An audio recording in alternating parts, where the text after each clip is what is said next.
Salvete omnes. I hope you all are doing well. I love you guys. I'm praying for you guys. And I understand we, your first grade teachers, and I are going on a virtual field trip. And I have the pleasure of talking to you a little bit about what the Romans ate. The Romans would have that Latin language, and a little bit about exercise, but the focus mainly will be on what they ate. When I'm showing you the different food items, I want you to think if you've ever had these food items, if these food items are healthy for you, and if the Romans ate healthy, and also maybe what food group these items are in, like dairy products or fruit or vegetables or protein, legumes, and etc. So let's start with the best part, and that will be olives and olive oil. We have olive oil and we have olives. The Romans ate olives. The olives grow on trees, gnarly looking trees. And I have here green olives, black olives, and red olives. Olives are so versatile. Olives can be used as a food source, flavored. Olives are put in food to make the food taste better. And then we have olive oil. I'm sure you've been to the grocery store and seen different kinds of olive oil. And olive oil can be used for so many things. Olive oil can be used in cooking. Olive oil can be used to flavor food. Olive oil can be used for fire, to put olive oil in the little container, and then that would be used as a fuel to light your lamps. And then olive oil can be used, this is the part I like, as a lubricant. Lubricant, well, they didn't have cars, so we're not talking about oil in the engine, but as a lubricant on your person, on your body. Ooh, smells good. I smell like a salad. This is so cool. So Jesus did not use Nivea, I don't think, but the olive was very versatile and was used for so many things. So we have olives, and they're very healthy for you. Believe it or not, olive is a fruit, okay?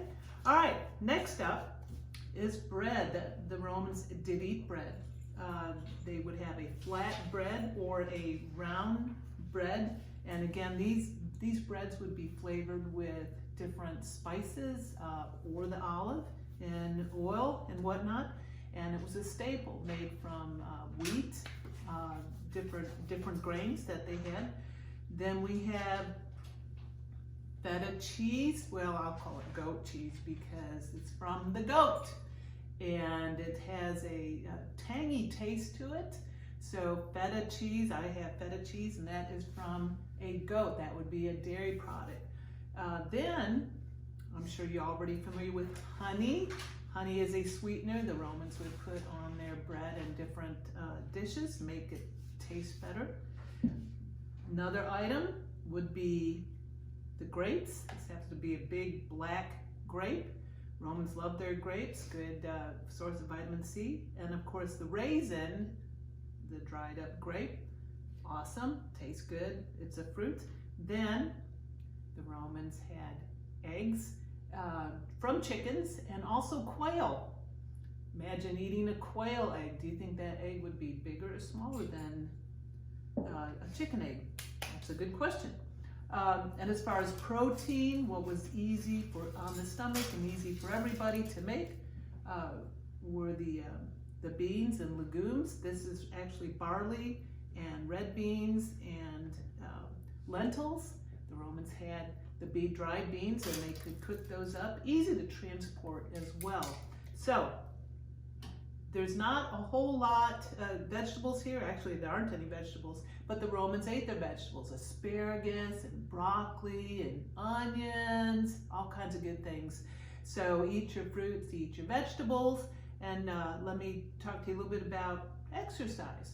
Well, the Romans did exercise. They had different activities for the gladiators, for the soldiers. They would exercise and go to their yards, and they have what we have now today is called the medicine ball. There's big heavy thing. They'd throw that around, and that's good for the heart and the cardio. And then you think about it, without really calling it exercise, they walked everywhere. Unless you had a horse or a cart or slaves that could cart you around, everyone walked everywhere. And how healthy is that? And I hope y'all are getting out for a walk. Jesus walked everywhere. He didn't, I don't read in the Bible where he ran. Maybe he did for fun, but in the Bible it talks about Jesus walked, and he walked everywhere, and he got in a boat and he would go places, but he walked. So walking is, by itself, is already healthy. So I hope y'all are doing the walking. All right, speaking of walking, before we indulge and enjoy some of our food that's typical of what the Romans ate, let's go for a walk, everybody.